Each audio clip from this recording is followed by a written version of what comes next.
जय हिंद साथियों, मैं आदेश आप सभी का आपके अपने परिवार राही आदि क्लासेस में स्वागत करता हूं।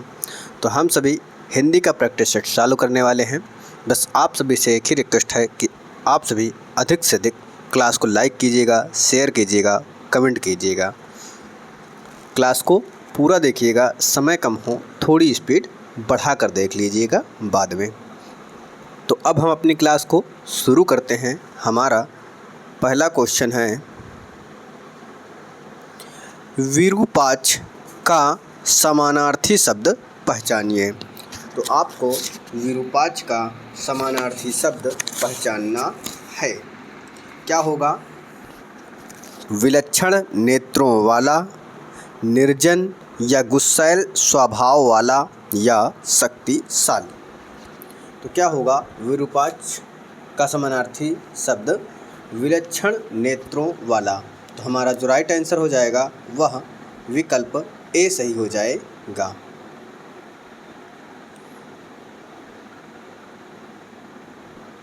अगला क्वेश्चन है हमारा,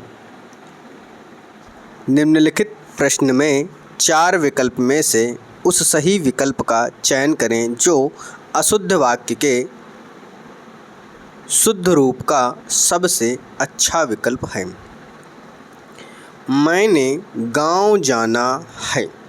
इसको आपको शुद्ध रूप जो इसका होगा उसी का चयन करना है।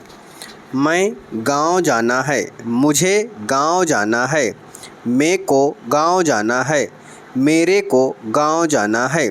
तो इन चारों विकल्पों में जो सबसे उपयुक्त सही विकल्प हो उसका चयन करना है। तो आप सभी ऑप्शन भी देखिए, मुझे गांव जाना है। तो सही उत्तर क्या हो जाएगा? ऑप्शन बी हो जाएगा। अगला क्वेश्चन है, छंद में प्रयुक्त अक्षर को क्या कहा जाता है?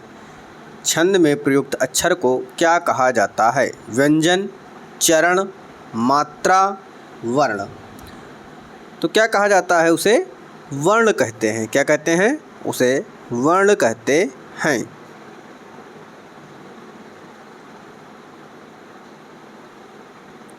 अगला क्वेश्चन है, निम्नलिखित प्रश्न में 4 विकल्पों में से उस विकल्प का चयन करें जो दिए गए मुहावरे का सही अर्थ वाला विकल्प है।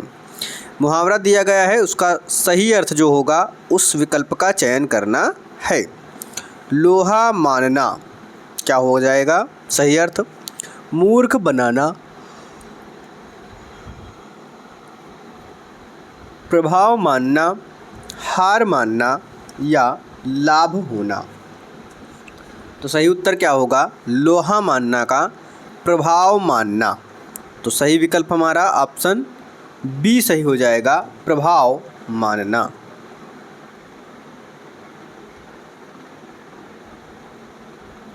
अगला क्वेश्चन है, रसों का राजा किस रस को माना जाता है?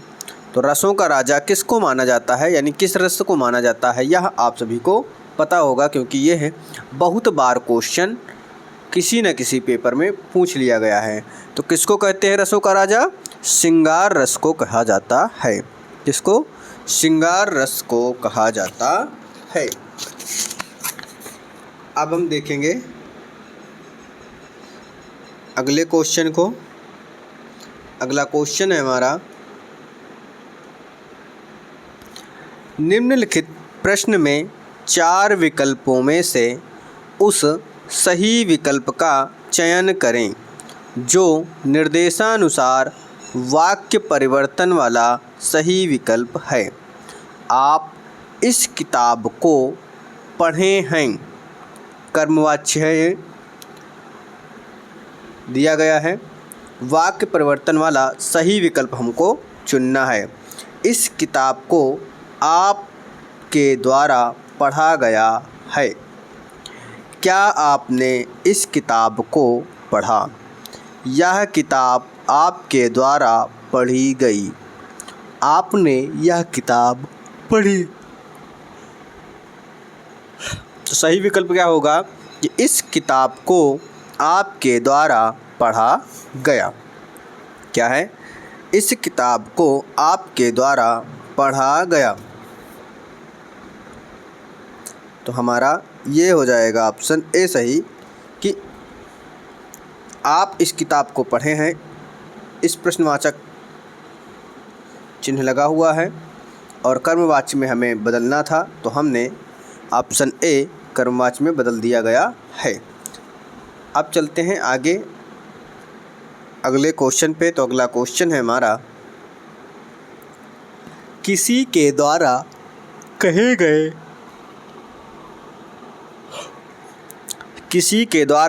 कहे गए वचन को ज्यों का त्यों लिखने के लिए चिन्ह का प्रयोग किया जाता है। योजक, उद्धरण, अल्पविराम, अर्धविराम। तो जब किसी के द्वारा कहे गए वचन को ज्यों का त्यों लिखना हो तो उस वाक्य को हम उद्धरण चिन्ह के अंतर्गत लिखते हैं, उद्धरण चिन्ह के अंदर लिखते हैं।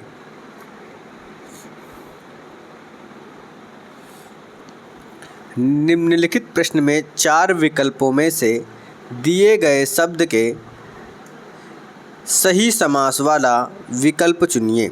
चंद्रशेखर। क्या? चंद्रशेखर लिखा हुआ है, इसको हमें समास विग्रह के रूप में लिखना है।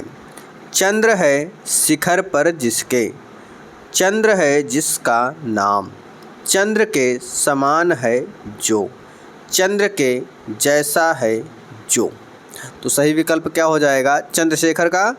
चंद्र है शिखर पर जिसके। तो ऑप्शन हमारा ए सही हो जाएगा।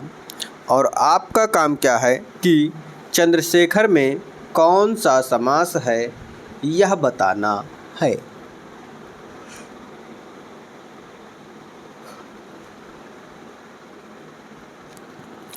निम्नलिखित प्रश्न में 4 विकल्प दिए गए हैं। इनमें से उस विकल्प का चयन करें जो शब्द या वाक्य का सबसे अच्छा एक शब्द विकल्प है। जिसका उत्साह नष्ट हो गया हो, जिसका उत्साह नष्ट हो गया हो उसे क्या कहते हैं? उत्साही, उद्यमी, हतोत्साहित, जिज्ञासु। तो उसे आप सभी जान गए होंगे, ये विकल्पों को पढ़कर क्या बोलेंगे? हतोत्साहित बोलेंगे। तो हमारा जो विकल्प सही हो जाएगा वह सी विकल्प सही हो जाएगा।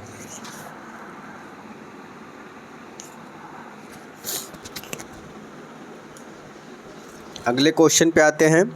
निम्नलिखित प्रश्न में 4 विकल्प दिए गए हैं, जिनमें से एक शब्द दिए गए अनेकार्थी शब्द का एक अर्थ है। उस शब्द को चुनें। जलज दिया क्या गया है? जलज। तो क्या होगा सही विकल्प? जहाज, मछली, चतुर, हाथी। तो सही विकल्प क्या होगा जलज का? अनेकार्थी शब्द मछली हो जाएगा। क्या हो जाएगा?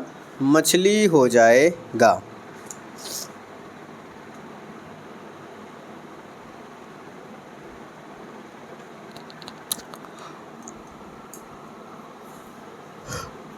अगला क्वेश्चन है, निम्नलिखित प्रश्न में 4 विकल्पों में से उस सही विकल्प का चयन करें जो निम्न वाक्य का पूर्वकालिक क्रिया परिवर्तन वाक्य बताता है।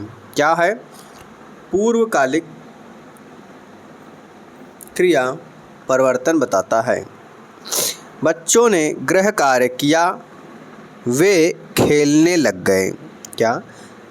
बच्चों ने गृह कार्य किया, वे खेलने लग गए। अब हमें सही विकल्प का चयन करना है।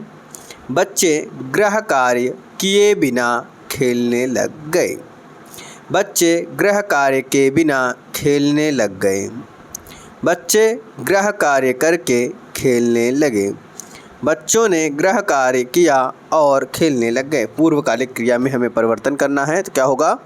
बच्चे गृह कार्य करके खेलने लगे।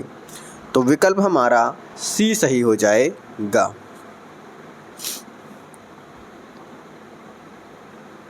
अगला क्वेश्चन है, निम्नलिखित प्रश्न में 4 विकल्पों में से रेखांकित पद के उचित कारक को पहचानिए। क्या कारक पहचानना है? हे प्रभु रक्षा कीजिए, हे प्रभु, इसमें हमें कारक की पहचान करनी है। संबोधन कारक, अधिकरण कारक, संबंध कारक या कर्म कारक। तो हे प्रभु क्या हो रहा है?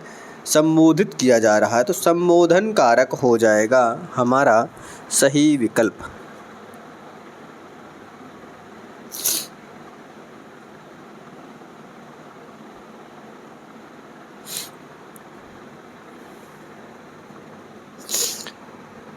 वाक्य दिया गया है, इसे भविष्य काल में परिवर्तित करना है। तो क्वेश्चन में भी यही कहा गया है कि निम्नलिखित प्रश्न में 4 विकल्पों में से उस सही विकल्प का चयन करें जो निर्देशानुसार वाक्य परिवर्तन वाला सही विकल्प है। बच्चों ने खेल खेला, इसे हमें भविष्यकाल में परिवर्तित करना है। बच्चे खेल खेल चुके, बच्चे खेल रहे हैं, बच्चे खेल चुके होंगे, बच्चे खेल खेलेंगे। क्या होगा? बच्चे खेल खेल चुके होंगे। तो हमारा सही विकल्प ऑप्शन सी हो जाएगा कि बच्चे खेल खेल चुके होंगे। अगला क्वेश्चन है, निम्नलिखित प्रश्न में 4 विकल्प दिए गए हैं, जिनमें से उस विकल्प का चयन कीजिए जो दिए गए शब्द का स्त्रीलिंग शब्द है। स्त्रीलिंग में परिवर्तित करना है। राजपूत शब्द है, राजपूत शब्द का स्त्रीलिंग क्या होगा? राजपुतानी, राजपुताई, राजपूतरीन या राजपूती। तो सही विकल्प क्या हो जाएगा? राजपुतानी हो जाएगा इसका स्त्रीलिंग। विकल्प ए सही होगा।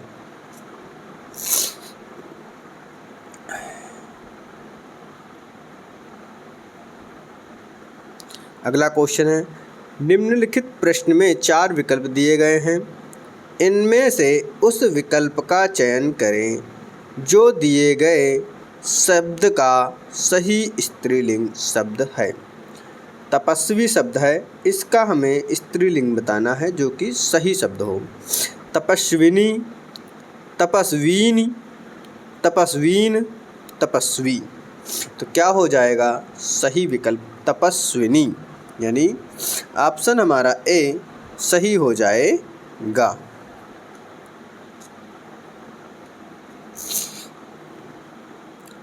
अगला क्वेश्चन है, नीचे दिए गए शब्द का सही बहुवचन रूप वाला विकल्प पहचानिए। हमें बहुवचन रूप पहचानना है किसका? तलवार का। शब्द आपका तलवार है, इसका बहुवचन क्या होगा? तलवारें, तलवारों, तलवार या तलवारें। तो सही विकल्प क्या होगा? तलवारें हो जाएगा। क्या हो जाएगा? विकल्प ए हमारा सही हो जाएगा, तलवारें। अगला क्वेश्चन है, ह्रस्व व दीर्घ इनमें से किसके प्रकार हैं? ह्रस्व व दीर्घ इनमें से किसके प्रकार हैं? स्वर के, व्यंजन के, वर्णमाला के या संयुक्त व्यंजन के। तो आपको पता होगा ह्रस्व या दीर्घ स्वर के प्रकार हैं। किसके? स्वर के प्रकार हैं।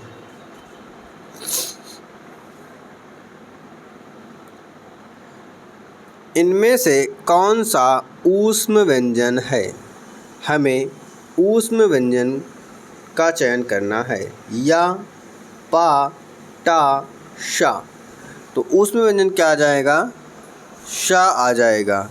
इसे हम ऊष्म व्यंजन या संघर्षी व्यंजन भी कहते हैं।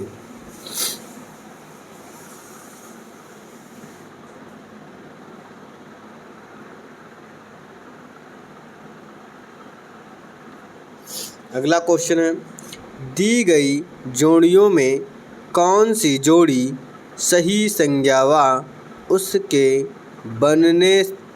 बनने वाले विशेषण शब्द की है।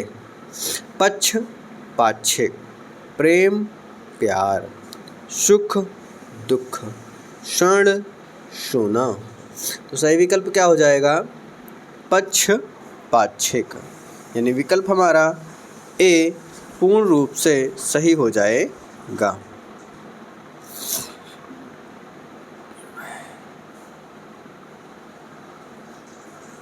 अगला क्वेश्चन है, सर्वनाम वाले वाक्यों में लिंग का पता किससे चलता है? सर्वनाम वाले वाक्य को पता करना है कि उसके वाक्य में लिंग का पता कैसे चलता है या किससे चलता है। क्रिया से, कर्म से, कर्ता से या वचन से। तो सही उत्तर क्या हो जाएगा? क्रिया से। किससे? क्रिया से पता चलता है।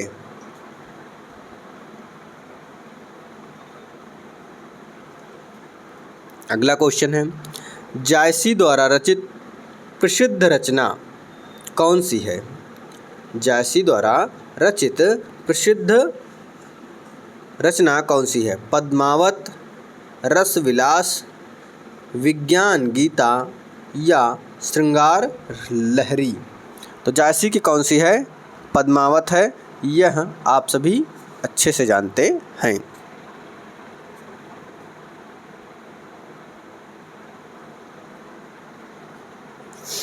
भारत दुर्दशा किस प्रसिद्ध लेखक के द्वारा रचित उपन्यास है? भारत दुर्दशा किस प्रसिद्ध लेखक द्वारा रचित उपन्यास है?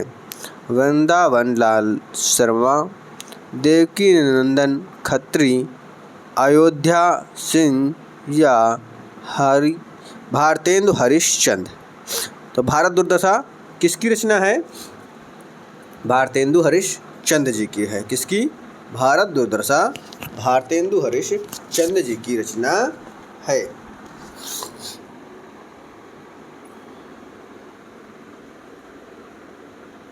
अगला क्वेश्चन है, नीचे दी गई रचनाएं किस कवि की हैं? चितंबरा, उत्तरा, काला और बूढ़ा चांद, पल्लव।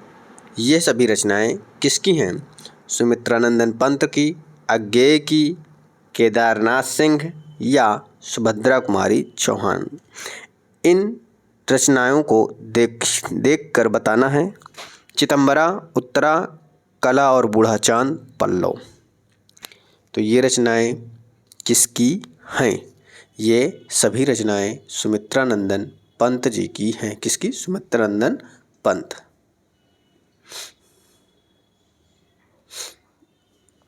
अगले क्वेश्चन पे आते हैं। अगला क्वेश्चन है, सर्वेश्वर दयाल सक्सेना को किस रचना के लिए साहित्य अकादमी पुरस्कार दिया गया था? सर्वेश्वर दयाल सक्सेना को किस रचना के लिए साहित्य अकादमी पुरस्कार दिया गया था? खूंटियों पर टंगे लोग, जंगल का दर्द, क्या कहकर पुकारूं या गर्म हवाएं। तो ये 4 रचनाएं दिए गए हैं। तो सर्वेश्वर दयाल सक्सेना को किसके लिए मिला था साहित्य अकादमी पुरस्कार?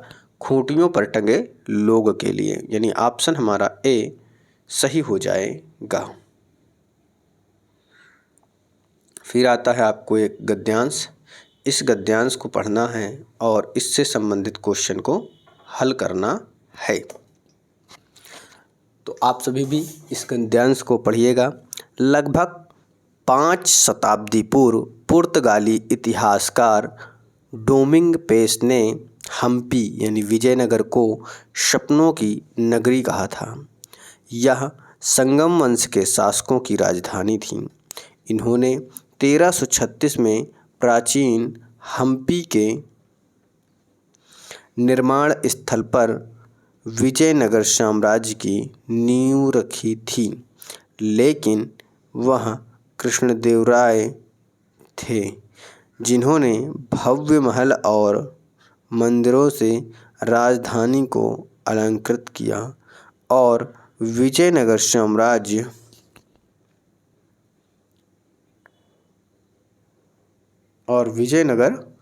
साम्राज्य की सीमाओं को दूर दूर तक फैलाया, जिससे वह दक्षिण भारत का सर्वाधिक शक्तिशाली हिंदू साम्राज्य बना।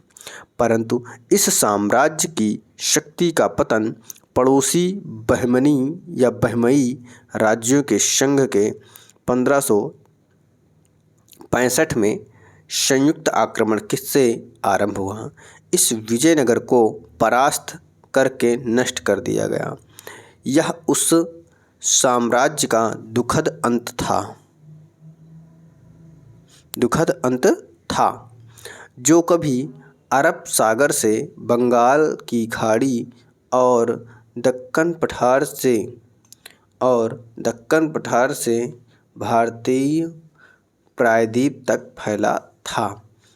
विजयनगर के भग्नावशेष एक दूसरे पर टंगी विशाल चट्टानों की निर्जर दृश्यावली के बीच फैले हैं।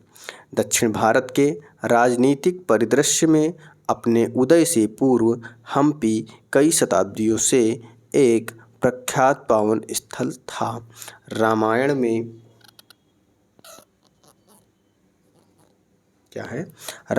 में जैसा वर्णित है, यह बाली शासित क्षेत्र किष्किंधा का एक भाग है।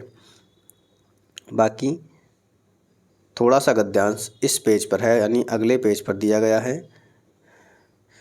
भाग था। इस स्थान में बाली और सुग्रीव, हनुमान, राम, सीता, लक्ष्मण से जुड़ी अनेक घटनाएं घटी हैं। तुंगभद्रा नदी के पार स्थित वर्तमान एनीगोंडी दुर्ग इस वानर साम्राज्य का प्रमुख केंद्र था। हम्पी के चट्टानी पर्वत जैसे हेमकूट पर्वत, मार्तंग पर्वत और मल्यावंथ पर्वत का उल्लेख रामायण में मिलता है। तुंगभद्रा का प्राचीन नाम और पार्वती का नाम पंपा है, जिसने विरूपाक्ष रूपी शिव से विवाह किया था। इसी नाम से इस नगरी का नाम पड़ा है। तो उम्मीद है आप सभी ने भी इस गद्यांश को पढ़ लिया होगा। बहुत ही आराम से क्लास को कराया जा रहा है। अब आते हैं क्वेश्चन पे। क्वेश्चन क्या है? किष्किंधा का भाग किसके शासन का हिस्सा था? बाली, कृष्णदेवराय या बहमनी राज्यों किसके था? यह बाली से था। किससे? ऑप्शन हमारा बी सही हो जाएगा, बाली। अगला क्वेश्चन है, किसने हम्पी को सपनों की नगरी कहा था? ब्रिटिश इतिहासकार डोमिंग पेस, पुर्तगाली इतिहासकार डोमिंग पेस, वानर साम्राज्य के शासकों ने, पौराणिक पात्रों ने। किसने कहा था? पुर्तगाली इतिहासकार डोमिंग पेस। यानी हमारा जो सही विकल्प हो जाएगा वह विकल्प बी हो जाएगा।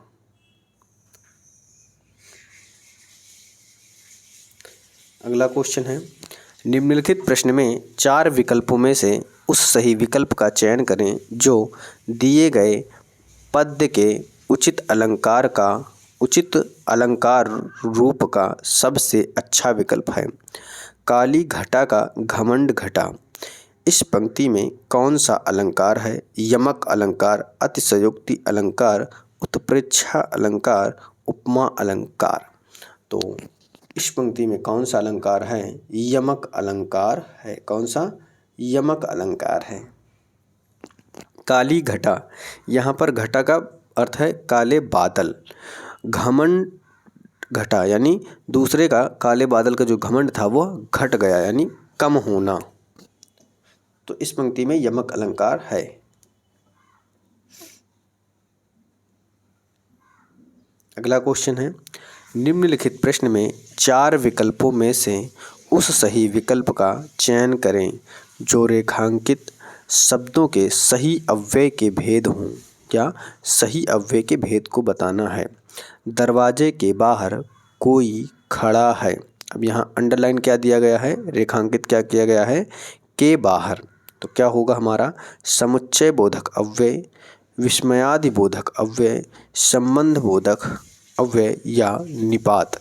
तो क्या होगा दरवाजे के बाहर। तो यहाँ पर दरवाजे के बाहर कोई खड़ा है यानी उसका संबंध बताया जा रहा है, तो संबंध बोधक अव्यय हो जाएगा।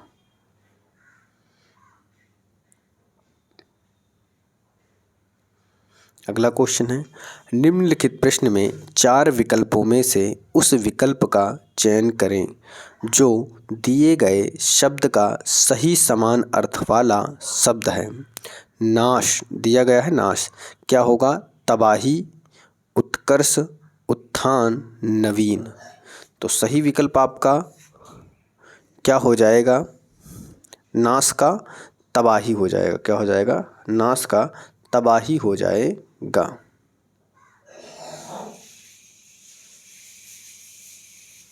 अगला क्वेश्चन है, निम्नलिखित प्रश्न में 4 विकल्पों में से उस विकल्प का चयन करें जो सही विकल्प है। उपसर्ग शब्द के डैश में लगते हैं। जो उपसर्ग शब्द होता है वह कहाँ पर लगता है, अंत में, प्रारंभ में, क्रिया में, 8। तो जो उपसर्ग शब्द होता है वह हमेशा और हमेशा किसी भी शब्द के पहले लगता है। क्या पहले लगता है, यानी प्रारंभ में लगता है, आगे लगता है।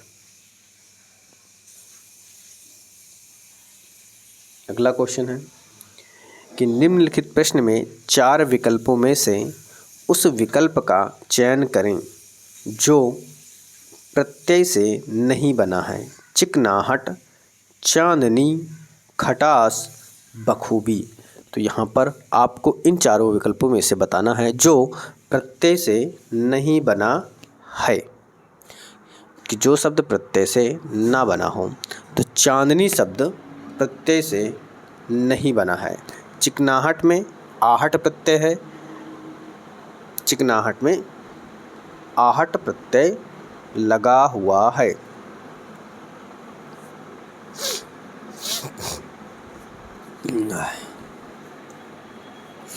बखूब में ई प्रत्यय लगा है तो बखूबी हो गया है। अब देखते हैं अगले क्वेश्चन को। अगला क्वेश्चन है, निम्नलिखित प्रश्न में अगला क्वेश्चन है, निम्नलिखित प्रश्न में 4 विकल्प दिए गए हैं जिनमें से एक शब्द दिए गए शब्द का सही तद्भव रूप है। कपोत दिया गया है, तत्सम है, इसका हमें तद्भव बताना है। कपोत का क्या हो जाएगा, गाल, कबूतर, काम, काज। तो कपोत का तद्भव क्या होगा, कबूतर हो जाएगा। क्या हो जाएगा, कबूतर हो जाएगा। अगला क्वेश्चन है कि निम्नलिखित प्रश्न में 4 विकल्पों में से दिए गए शब्द के विपरीत अर्थ वाला विकल्प चुनना है। विपरीत अर्थ वाला यानी विलोम शब्द। संयोग का क्या हो जाएगा, वियोग, अवशेष, दुरुपयोग, मिलन। तो आपको पता है कि संयोग का वियोग होता है। क्या होता है, संयोग का वियोग हो जाएगा। अगला क्वेश्चन है कि निम्नलिखित प्रश्न में 4 विकल्पों में से उस विकल्प का चयन करें जो सही संधि विच्छेद वाला विकल्प है। हमें सही संधि विच्छेद वाले विकल्प को चयन करना है। उल्लास शब्द क्या है हमारा, उल्लास शब्द है। उत्धन लास, उल्धन लास, उल्धन आस, उल्धन आलास। तो क्या हो जाएगा, आप सभी जानते हैं उत्धन लास यानी उत्धन लास हो जाएगा। विकल्प हमारा ए सही हो जाएगा। अब आपका काम क्या है कि उल्लास शब्द में संधि विच्छेद बताना है, संधि बताना है कि उल्लास शब्द में कौन सी संधि है।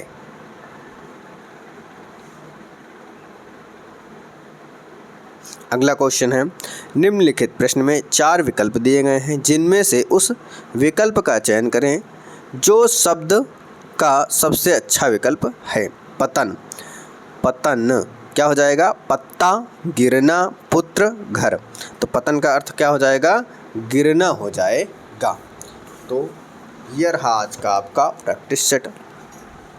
उम्मीद है आपको क्लास पसंद आई होगी। बस आप सभी से एक ही रिक्वेस्ट है कि अधिक से अधिक लोगों को शेयर कीजिए, अधिक से अधिक लोग इसे देखें। जब अधिक से अधिक लोग क्लास देखते हैं तो हमें भी थोड़ा सा उत्साह मिलता है, अच्छा लगता है। बस आज की क्लास को यहीं पे समाप्त किया जाता है। आप सभी का इस क्लास में जुड़े रहने के लिए, इस परिवार में जुड़े रहने के लिए बहुत बहुत धन्यवाद।